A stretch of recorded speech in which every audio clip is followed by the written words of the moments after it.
What's the thought, Viking bros? Do you kiss your homies? I know that sounds like a weird question, but it is coming from a perspective of masculinity as portrayed in early medieval Germanic literature, such as with the Vikings. And Tolkien seems to have very much understood this portrayal of masculinity really well. Have you ever noticed that a lot of characters in Lord of the Rings, from the potato that is Frodo to the masculine man wielding medieval weapons as Aragorn, are giving their male friends just sweet little kisses on the forehead?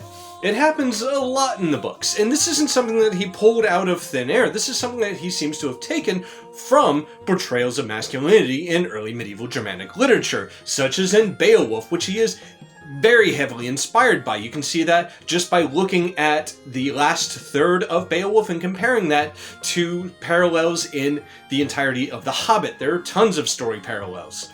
And in Beowulf, two characters, Hrothgar and Beowulf, are often argued by scholars to be sort of archetypal characters, as in they're sort of representing an idealized role in society, with Hrothgar being the idealized king, magnanimously gifting out wealth to his deserving retainers, and Beowulf being the idealized action hero of the day, and thus both can be seen as representing masculinity as viewed by the Anglo-Saxons who are telling this story. And as such, a lot of their actions can be deemed as either appropriate for masculinity for their perspective, or potentially even admired and idealized elements of masculinity that they would hope people to strive towards.